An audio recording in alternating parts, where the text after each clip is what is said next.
ஏங்க ஒருவேளை இப்படி யோசித்து பாருங்க, அவருக்கு அண்ணன் தம்பி இருக்குதுங்கறே தெரியாம இருந்திருந்தா? என்ன சொல்ற? ஆமாங்க, நீங்கலாம் இருக்குதுங்கறே அவருக்கு தெரியாம இருந்தா? எனக்கு புரியல, நீ என்ன சொல்ல வரேன்னு எனக்கு தெரியல. அதாங்க, அவருக்கும் எதுவுமே புரியாம இருந்தா, தனக்கு தம்பி மாதிரி இருக்காங்கங்கற உண்மைலாம் அவருக்கு தெரியாம இருந்தா, தனக்கு யாருமே இல்லன்னு அவர் நினைச்சிட்டு இருந்தாருனா? சான்ஸ் இல்ல. அது எப்படி அவனுக்கு தெரியாம இருக்கும்? அவன் என்னோட கொஞ்சம் பெரிய பையன் தானே. பெரிய பையனா? ஒரு 10 வருஷம் 5 வருஷம் இல்ல. பின்ன அவர் வளர்ந்த இடத்துல இருக்கும்போது எல்லாத்தையும் மறந்துருக்கலாம். அவன் பயங்கர புத்திசாலி, இன்னொன்னு ரொம்ப பொறுப்பா இருக்க கூடியவன். அவன் எப்படி மறந்துருப்பான்? ஏதாவது ஒரு சந்தர்ப்பம் அவரை மறக்கடிச்சிருக்கலாம்ல. நீ என்ன சொல்ல வர? ஆமாங்க, ஏதாவது ஒரு சந்தர்ப்பத்துல எல்லாத்தையும் அவர் மறந்துருக்கலாம்ல. ஆனந்தி, அவனுக்கு அப்படி ஒரு ப்ராப்ளம் உண்டு. அந்த பிரச்சனைனாலே அவர் எல்லாத்தையும் மறந்துருக்கலாம். தனக்கு தம்பி இருக்குது எல்லாமே அவர் மறந்துருக்கலாம். நீ சொல்றது எல்லாமே சரிதான். அவன் எல்லாத்தையும் மறந்துட்டான். அதான் நாங்க யாருங்கிற உண்மை உனக்கு தெரியல. அவர் மறந்துருக்கலாம், ஆனா நினைவுகளை அழிக்க முடியாது. அது என்னைக்கு இதே தெரியும் மனசுல ஒரு ஓரமா இருக்கதா செய்யும். அதை வெளியில கொண்டு வர வேண்டியது உங்க பொறுப்பு. ஏதாவது ஒரு சந்தர்ப்பத்துல அதை வெளியில கொண்டு வந்துடலாம். எப்படி முடியுங்க? நிச்சயமா முடியும். சொல்லுவாங்க, நினைவுகளை ஒருபோதும் அழிக்கவே முடியாதுன்னு. ஏதாவது ஒரு சந்தர்ப்பத்துல அது வெளிப்படும் சொல்லுவாங்க. நமக்கு முன்னாடி நடந்ததெல்லாம் நிச்சயமா வாழ்க்கை ஒரு திரும்ப ஞாபகத்துல வரும்னு சொல்லுவாங்க. இப்போ உங்களுக்கு ஒரு 14 வயசுல ஏதாவது ஒரு சம்பவம் நடந்திருக்கும். அது இப்போ உங்களுக்கு ஞாபகத்துல இருக்கா? ஞாபகத்துல இருக்கு. அதே 2 வயசுல நடந்தது அது எப்படி ஞாபகத்துல வரும்? ஆனா வரும். வாழ்க்கையில ஒரு திருப்பாது நமக்கு நடந்த சம்பவங்களா நமக்கு ஞாபகத்துக்கு வரும். என்ன சொல்ற? ஆமாங்க, அது கம்ப்யூட்டர் மாதிரி எல்லாத்தையும் சேவ் பண்ணி வச்சிருக்கோம். சில சந்தர்ப்பங்கள்ல அது ஞாபகத்துல வரும், அவ்வளவுதான். சில பேருக்கு கனவா வரும், சில பேருக்கு சில சம்பவங்களை நேர்ல பார்க்கும்போது ஞாபகத்துக்கு வரும். சரி, அவர் என்னதான் பழைய நினைவுகளை மறந்திருந்தாலும் சில சந்தர்ப்பங்கள்ல தனக்கு நடந்ததெல்லாம் ஞாபகத்துக்கு வரதான் செய்யும். ஒரு மனுஷன் மரிக்கிறதுக்கு முன்னாடி பழைய நினைவு அத்தனையும் வந்துட்டு தான் போகணும்னு சொல்லுவாங்க. அப்படியா? இப்போ நீங்க தான் அவருக்கு உதவி பண்ணணும். உங்க வாழ்க்கையில என்ன நடந்தது, நீங்களும் உங்க அண்ணனும் எவ்வளவு அன்பு அனுநியமா இருந்தீங்க, இல்ல உங்களுக்குள்ள ஏதாவது ஒரு சம்பவம் நடந்திருக்கும். அந்த மாதிரி நினைவுகளை வெளியில கொண்டுட்டு வாங்க. உங்க அண்ணனுக்கு உங்களுக்கு மறக்க முடியாத ஏதாவது சம்பவம் இருக்கா? மீனா குட்டியை நோங்க கொண்டு எரிஞ்சோம், அது ஒண்ணுதான் இருக்கு. என்ன சொல்றீங்க? மீனா குட்டி அக்காவா? ரொம்ப சேட்டை பண்ணுவேனா? எனக்கும் பொண்ணு துறைக்கும் பயங்கர சண்டை. நான் கோவத்துல பக்கத்துல ஒரு நொங்கு கிடந்தது, அதை கொண்டு பொண்ணு துறை எரியக்காக எரிஞ்ச. அவன் புத்திசாலித்தனமா தப்பிச்சுட்டான். ஆனா மாட்டினது எதோ மீனா குட்டி. மீனா குட்டி எப்படிப்பட்டவனு உனக்கு தெரியாத. அவகிட்ட ஒருத்த வம்பு எடுத்துட்டு தப்பிக்கவே முடியாது. மீனா குட்டிக்கு என்ன ரொம்ப பிடிக்கும். இப்ப என்ன அவளால அடிக்க முடியாது. என்ன பண்ணிட்டா? கோவத்தை பூரா பொண்ணு தர மேல காட்டிட்டா. ஐயோ! மீனா குட்டி அதே நொங்க எடுத்து பொண்ணு தர மண்டியில போட்டு உடைச்சிட்டா. அப்போ உங்களுக்கு மீனா குட்டி அக்கா யாருக்குமே தெரியுமா? தெரியும். அதனால இந்த குடும்பத்தை நான் கண்டுபிடிச்சேன். சரி, அப்புறம் என்ன நடந்தது? என்ன பொண்ணு தர வாங்கி வந்துட்டான். அச்சச்சோ! அப்புறம் என்ன, ஊரே சேர்ந்து என்ன கும்மி அடிச்சுட்டாங்க. ஆமா, எறும்பா இருக்குமே, அதுல கொண்டு என்ன கெட்டி வச்சுட்டாங்க. அழுன்னு அழுத, யாருக்குமே இறக்குமே வரல. ஐயோ பாருங்க, எனக்கு கஷ்டமா இருக்கு. சொல்லத கேள. அப்புறமா பொண்ணுத்துல வந்து எல்லாரையும் சத்தம் போட்டுட்டு என் தம்பி இந்த மாதிரிலாம் பண்ணக்கூடாது அப்படின்னு சொல்லிட்டு என்ன அங்க இருந்து கூட்டிட்டு போயிட்டான். அவன் அப்பவுமே ரொம்ப நேர்மையா இருப்பான் தெரியுமா? சரிங்க, இப்ப அதை எப்படி நம்ம ஞாபகப்படுத்த அவருக்கு? இதை விட வேற ஏதாவது சம்பவம் உங்க 2 பேருக்குள்ள ஏதாவது? எதுவுமே இல்ல. ஏன், அண்ணன் தம்பி தானே? சந்தோஷமா போயிட்டு இருந்த எங்க வாழ்க்கையில பல திருப்பு முனைகள். அப்புறம் அவன் கொஞ்சம் பொறுப்பா இருக்க வேண்டிய நிலைமைக்கு தள்ளப்பட்டுட்டான். எங்க அம்மாக்கு பிறந்தது எல்லாமே பையங்க. அதனாலதான் இப்படிலாம் நடக்குன்னு சொந்தக்காரங்க ஊருக்காரங்களாம் ஒரு மாதிரி பேச ஆரம்பிச்சுட்டாங்க. அதனாலதான் அந்த நிலைமையில தருணை நாங்க தத்து கொடுத்துட்டோம். தத்து கொடுக்கும் போது எவ்வளவு வயசு இருக்கும்? வயசுலாம் கிடையாது, மாசம் தான். எனக்கு எதுவுமே ஞாபகம் இல்ல ஆனந்தி. நான் எப்பவும் லாட்டு புத்திலே இருந்தேனா, இது எதுவுமே நான் கவனிக்கல. நான் வீட்லயே இருக்க மாட்டேன். எனக்கு வீட்டுல என்ன நடக்கு யாது நடக்கு எதுவுமே தெரியாது. எங்க அம்மாவுக்கு பொண்ணு தரணும் அவ்வளவு பிடிக்கும், அது மட்டும் ஞாபகத்துல இருக்கு. அப்போ உங்க அம்மா பத்தி ஏதாவது சொன்னா அவருக்கு ஞாபகம் வரும்ல? எங்க அம்மா பத்தி என்ன சொல்ற? எங்க அம்மா பொண்ணத்தை கூட பார்க்காத வேணாம். என்ன சொல்றீங்க? நான் வரதுக்கு முன்னாடியே எல்லாமே எடுத்துட்டாங்க. ரொம்ப நேரம் வைக்க கூடாதுன்னு எடுத்திருக்காங்க. அப்போ உங்க அம்மா எந்த உங்களுக்கு தெரியாதா? கண்ணால பாக்கல, காது வழியா கேட்டேன். ஐயா ஆமாத்தே, அவங்களுக்கு பழசு எதுவுமே ஞாபகத்துல இல்லையா? அதான பார்த்தேன், பையவுல என்னத்தலாமோ கண்டுபிடிக்க, கூட இருக்க தம்பிகளை கண்டுபிடிக்காம வச்சிருக்கானே. அவனுக்கு எதுவுமே ஞாபகம் இல்லையாமா? ஆமாத்தே, அவங்க அம்மா வாங்கின சத்தியம் மட்டும் தான் ஞாபகத்துல இருக்கான், மத்த எதுவுமே ஞாபகத்துல இல்லையா? அது இது என்ன புது குழப்பமா இருக்கு. அப்போ விக்கியும் தரணும் அவன் தம்பி தானே, எப்படி நிரூபிக்க? ஐயா அத்தை, தம்பி மாதிரி இருக்கதே அவங்களுக்கு தெரியல. தம்பின்னு இருக்கதே தெரியல, இதுல இவனோதான் தம்பின்னு நம்ம எப்படி நிரூபிக்க? சோப்பா கண்ணை தட்டுதே. அப்ப பையவுல வளைச்சு இதை தேடிட்டு இருந்தானே, என்னத்த தேடினானா? அவங்க அம்மா ஒரு சத்தியம் வாங்கினாங்கல்ல, அந்த இடத்தை தான் கண்டுபிடிச்சிருக்காங்க. அப்ப ஒரு வருஷமா அந்த இடத்தை தான் கண்டுபிடிச்சிருக்கானா? அவசரப்பட்டு பையவுள்ள ரொம்ப புத்திசாலி நினைச்சு விட்டானே. அத்தா, அவங்க புத்திசாலிதான். அந்த சத்தியமே கனவுல தான் வந்திருக்கு, நிஜத்துல கூட இன்னும் வரல. கனவுல வந்ததை வச்சுதான் அந்த இடத்த கண்டுபிடிச்சு தான் வீடு தான் ஊருன்னு எல்லாம் கண்டுபிடிச்சிருக்காங்க. அப்போ அவன் புத்திசாலிதாம்மா. இன்னும் இவனை ரெண்டு தம்பிங்க நம்ம எப்படி நிரூபிக்க போறோம்? அது மட்டும் இல்ல, அவங்க அம்மா பெருசா என்னமோ சட்டியை வாங்கியிருக்காங்க அத்தை. அதை நினைச்சதா எனக்கு பயமா இருக்கு. அதுக்காக தான் கங்கணம் கட்டிட்டு அலையுது. என்னன்னு தெரிய மாட்டேங்குது. நம்ம கிட்ட எல்லாம் சொல்ல மாட்டாவலாம். அப்படி அவங்க அம்மா என்ன சத்தி வாங்கியிருப்பாங்க தெரியலையே அத்தை. சரி, விக்ரமும் தருணும் உங்க தம்பி தானே, நீ இதை சொல்லி பாத்தியா? சொல்லாம இருப்பான அத்தை. சொன்னேன், உங்க 3 பேருக்கும் ஒரே ரத்தம் அப்படின்னு சொன்னேன். ஆனா அவனுக்கு அவன் தம்பின்னு தெரியல, அப்படித்தானே? ஆமா அத்தை. அப்ப தருமலையே அவனுக்கு இவ்வளவு பாசம்? அதான், அது இயற்கையாவே வருதான். நான் ஒரு கண்ணா, தருண் ஒரு கண்ணா. ஓ, தருண் அந்த அளவுக்கு பிடிக்குதா உனக்கு? உசுருன்னு சொல்றாங்க அத்தை. உனக்கு பொறாமையா இருந்திருக்குமே அத்தை? இல்ல, கேட்டேன். சரி, அப்ப விக்கி? ஃபர்ஸ்ட் விக்கி கேரக்டர்லாம் பிடிக்காதான். அந்த பேரை கேட்டனா ஏதோ தனக்குள்ள ஒரு மாற்றம் வந்துதான். அதனால விக்கிய பிடிக்க ஆரம்பிச்சுதான். அதனால அவனுக்கு என்ன வேணாலும் இவங்க பண்ணுவாங்க. எந்த எல்லைக்குனாலும் போவாங்களாம் என்கிட்ட சொல்றாங்க. அவனை என் கூடயே வச்சுக்கிடுவேன், அவனை வழி தவறி விட மாட்டேன்னு சொன்னாங்க. நீ என்ன பண்ணி எடுத்திருக்க? அவங்க என்ன ஆசையோ அதுதான் எனக்கும். இன்னொன்னு, விக்கி மாமாவும் எனக்கு ரொம்ப பிடிக்கும், ஆனந்தியும் ரொம்ப பிடிக்கும். யாருக்காவும் இவங்க 2 பேரையும் நான் விட்டு கொடுக்கவே மாட்டேன். சூப்பர். எனக்கு என்ன கூட பிறந்தவங்களா இருக்காங்க. ஆனந்தி எனக்கு எல்லாமா இருக்கா. அவளை நான் யாருக்காவும் விட்டு கொடுக்க மாட்டேன். இது வரைக்கும் ஆனந்தியே எனக்கு பிடிக்கும். ஆனா இப்ப அவளை எனக்கு ரொம்ப பிடிக்கும். எதனால? யாராவது ஒருத்தர் தெரியாம ஒரு எச்சு துப்பிட்டாலே மூஞ்சி சரிச்சுக்கிட்டு போற இந்த காலத்துல அவங்க வாமிட் எடுத்ததை கையில வாங்கி அவங்களை கிளீன் பண்ணி விட்டு அவங்க ட்ரெஸ் எல்லாம் மாத்தி விட்டு ஒரு கூட பிறந்தவ மாதிரி நடந்துகிட்டா. அது மட்டும் இல்ல, உலகத்துல எத்தனையோ உறவுகளை நம்ம சம்பாத்தியம் பண்ணிடலாம். ஆனா நமக்காக அழுற ஒரு உறவை சம்பாத்தியம் பண்றது அவ்வளவு லேசான காரியம் இல்ல. அவங்களுக்காக அழுதா பாத்தீங்களா? 2 நாளா சாப்பிடாம அழுதுகிட்டே இருந்தா பாத்தீங்களா? எனக்காக அழுதா, அவங்களுக்காக அழுதா.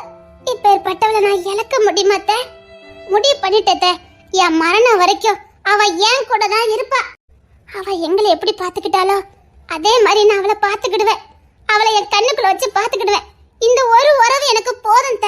இந்த உண்மையான உறவு எனக்கு போதும். கடவுள் எனக்கு நல்ல உறவுகளை கொடுத்திருக்காரு, போதும்.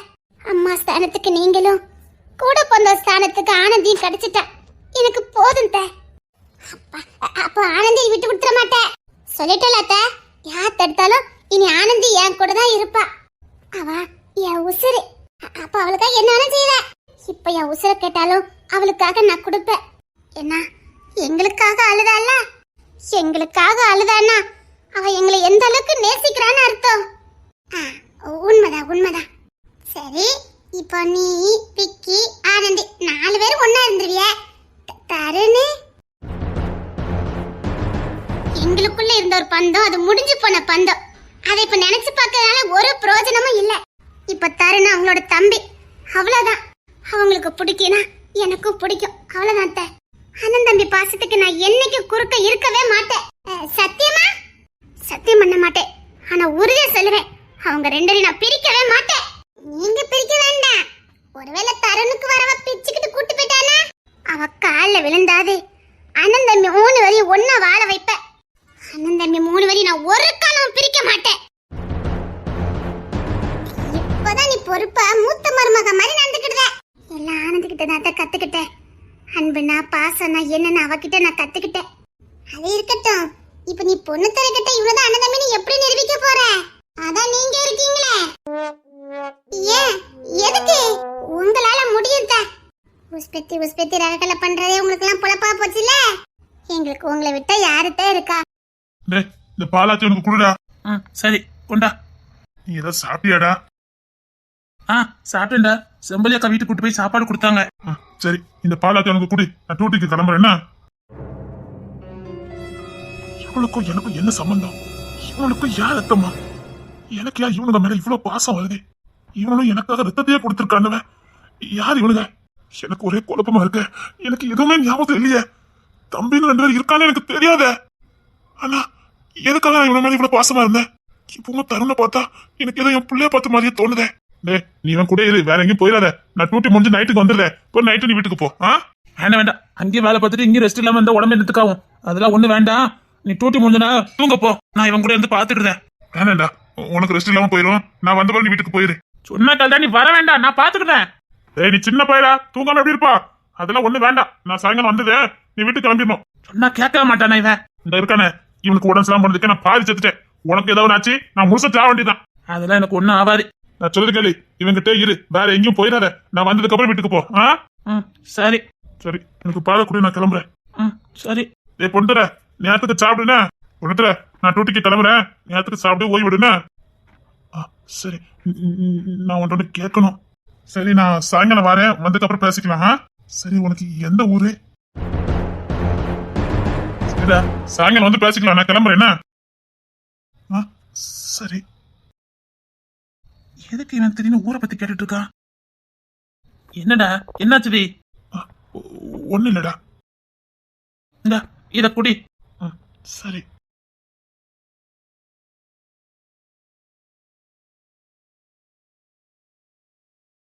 என்னடா ஒரு மாதிரி பாக்கியா? என்னத்துக்கு? ஒண்ணு இல்ல. உனக்கு எந்த ஊரு? இவனுக்கு என்னாச்சுதே? ஒருவேளை உடம்பு சரியில்லாம இவனுக்கு ஏதாவது ஆயிட்டா? ஒருவேளை அதிகமா மாத்திரை சாப்பிட்டனால ஏதாவது சூழ்நிலை பேசுறேனா? எனக்கு என்னடா, எனக்கு நம்ம பாட்டி ஊர்தான். நீ இந்த பாலை குடி. பாட்டி ஊரு தானா? ஆமா. சரி. என்ன பொண்ணு தர? ஏன்? ஒண்ணு இல்லடா. உனக்கு தருண்னு யாரு பேர் வச்சா? பாட்டி தான் பேர் வச்சாங்க. பாட்டி தான் பேர் வச்சாங்களா? அன்னைக்கு அம்மாவா? ஆமா, எங்க அம்மா அப்படிதான் சொன்னாங்க. அவங்க தான் பேர் வச்சதா சொன்னாங்க. ஓ, அப்படியா? சரி, உனக்கு ஓய்வு இல்ல, நீ படுத்து தூங்குன. உண்மையிலே உனக்கு அன்னைக்கு அம்மா ஊர் தானா? ஆமாடா. இங்க பாரு, நீ ரெஸ்ட் எடு. வா வந்து தூங்கு வா. நான் நல்லதாண்டா இருக்க. சரிடா, நீ ரெஸ்ட் எடு. இவன் அதிகமா மாத்திரை சாப்பிட்டனால அப்படி பேசான்னு நினைக்க. கூடி சீக்கிரத்துல நான் இறந்த நினைவுகள் எல்லாம் திரும்ப எடுக்கிறேன். டேய், நீ என் தம்பியாடா? டேய், எனக்கு எதுவுமே ஞாபகத்துல வர மாட்டேங்குதுடா. டேய், எனக்கு பழசு எதுவுமே ஞாபகத்துல இல்லடா. டேய், நீ என் தம்பியாடா? இத கேள்விப்பட்டனத்துல இருந்து எனக்கு எவ்வளவு சந்தோஷமா இருக்கு தெரியுமா? எனக்கும் இங்க உறவுகள் இருக்கா, என் கூட பிறந்தவங்க இருக்காங்களா? இவன் என் தம்பியா? இவன் என் தம்பி. என்னங்க, பால் சாப்பிட்டீங்களா? தம்பி கொடுத்தான். சரிங்க. இவன் என்ன தம்பின்னு சொல்ல மாட்டானே. இவனுக்கு என்ன ஆச்சுது? தருண் தானே கூப்பிடுவான். என்ன, எங்க போயிருந்த? வெளியில மீனாத்த நிக்காங்க, அவங்க கிட்ட பேசிட்டு இருந்தேன். சரி, கவனமா இரு. எங்க போய்கிட்டு இருக்காத? இல்ல, உள்ள விக்கி மாமா தருண்லாம் இருந்தாங்களா, அதான் வெளியில நின்னுட்டு இருந்தேன். அவங்க இருந்தானே, என் தம்பி தானே. நீ பாட்டு நிக்க வேண்டியதானே, வெளியில எல்லாம் போகாத. சரிங்க, இனிமேல் போக மாட்டேன், போதுமா? என்ன ஆச்சு இவனுக்கு? ஏன் ஒரு மாதிரியா பேசுறான்? இதுக்கு முன்னாடி இப்படி பேச மாட்டானே. சரி, பாத்துக்க, நான் வெளியில நிக்கிறேன். எங்கடா போற? எங்கேயும் போகாத, என் கூட இரு. சரி, என்னாச்சு இவனுக்கு? ஏன் ஒரு மாதிரி நடந்துக்கிறதா? ஐயோ, மூளையில எதுவும் பாதிச்சுட்டா? ஏன்டா அப்படி பாக்குற? ஒண்ணு இல்ல, நீ ரெஸ்ட் எடு. எனக்கு ஒண்ணு இல்லடா, நல்லாதான் இருக்க. ஏங்க, வெளியில ஸ்டூல் போட்டிருக்காங்க, அதுல உட்கார்ந்துருக்கேன். இவன் இங்கே நிக்கட்டும். அதெல்லாம் வேண்டாம், நீ உள்ள உட்காந்து பாரு. இப்போ அவங்களுக்கு நீ பக்கத்துலயே இருக்கணும். இரு, நான் வெளியில இருக்கேன். ஏங்க, நான் பக்கத்துல தாங்க இருக்கேன். மீனத்தை வேற இருக்காங்க, நான் இருக்கேன். இவன் உள்ள இருக்கட்டும். வேற எங்க போயிடாத. சரிங்க. என்னடா? ஐயோ, இவனுக்கு என்னமோ ஆச்சுதுன்னு நினைக்க. இங்க வாய. என்னடா? இங்க வாய. என்னடா? ஒண்ணு இல்ல, இந்த முகத்தை பார்க்கணும் போல இருக்கு, அதான். உன் கூட தானடா இருக்க. இவன் எங்க அம்மா மாதிரி இருப்பானோ, எங்க அப்பா மாதிரி இருப்பானோ? என் தம்பி அழகா இருக்கான். இவன் என் தம்பியா? என் தம்பியா? ஆனா இதை நான் எப்படி உண்மைன்னு கண்டுபிடிக்க? எனக்கு எதுவுமே ஞாபகத்துக்கு வர மாட்டேங்குது. பாத்தீங்களா அத்தை? சந்தேகப்படாம பாசத்தை காட்டுறானே, இது வரைக்கும் நமக்கு லாபம் தான். இவன் மட்டும் சந்தேகப்பட்டிருந்தா அவ்வளவுதான். அத சந்தேகத்தை நிவர்த்தி பண்ணதுக்கே நமக்கு பல வருஷம் ஆயிருக்கும். இப்ப சந்தேகப்படாம தம்பின்னு பாசத்தை காட்டுறானே, அது வரைக்கும் நமக்கு சந்தோஷம் தான். ஆனாலும் பாவம் அத்தை, பழசு எதுவுமே ஞாபகத்துல வராம ஏதோ குத்து மதிப்பாதான் நம்பிக்கிட்டு இருக்காங்க. தானாடட்டும் தன் தசை ஆடுன்னு சொல்லுவாங்க. இவங்களுக்கு இயற்கையாவே இந்த தசை ஆடி இருக்கு, அதான் 3 பேரும் ஒண்ணு சேர்ந்திருக்கானுவ. பாசத்தை பத்தி ஆனந்தம்பி பாசத்தை ரொம்ப சந்தோஷமா இருக்குதே. அம்மா, ஆனந்தி எங்க போனா? இவங்களுக்குலாம் சாப்பாடு செஞ்சு கொண்டுட்டு வரேன்ட்டு போயிருக்கா. நீ போவல? அவ நீ பொண்ணு தர மாமா கிட்டே இருண்டு சொல்லிட்டு போயிட்டா. ஆனா பொண்ணு தர அவன் தம்பி கூட இருக்கா அப்படிதானே? இருக்கட்டும். இத்தனை வருஷம் பிரிஞ்சு இருந்திருக்காங்கல்ல, இருக்கட்டும். நமக்கு தான் கூட பிறந்த பொறுப்பு இல்ல, அவங்களுக்கு அது இருக்குதே, அவங்க சந்தோஷமா இருக்கட்டும். இவ்வளவு நல்லவளா இருப்பேன்னு நினைச்சு கூட பாக்கல. ஆனா எல்லாரும் இப்படியே இருந்துட்டா உலகம் சூப்பரா இருக்கும்ல. கூடி சீக்கிரத்துல இவங்க எல்லாம் அண்ணன் தம்பிங்கிற உண்மை தெரிஞ்சிடணும். நீ எதுக்கு இருக்க? கண்டுபிடி, உன் குடும்பத்தை கண்டுபிடி. உனக்கும் பொறுப்பு இருக்குல்ல. உன் குடும்பத்தை கண்டுபிடிச்சு அந்த குடும்பத்தை கட்ட வேண்டிய பொறுப்பு உனக்கு தான் இருக்குது. கட்டாயமாத்த. இப்ப எனக்கு முத வேலையே அதானே, அததான் நானும் கண்டுபிடிச்சிட்டு தானே இருக்கேன். இவங்களுக்கு எப்படியாவது பழசு கொஞ்சமாவது ஞாபகத்துக்கு வரணும். அதுக்கு என்னென்ன பண்ணணுமோ அத்தனையும் பண்ணிக்கிட்டு தான் இருக்கேன். நீ கூட இருக்கல்ல, சீக்கிரம் அண்ணன் தம்பி 3 பேரும் ஒண்ணு சேர்ந்துருவாங்கல்ல, சேர்த்து வச்சிருவேன். இவ்வளவு துணிச்சல் ஒரு பொண்ணுக்கு இருந்துட்டுனா நிச்சயமா அந்த குடும்பம் டாப்ல வந்துடும்.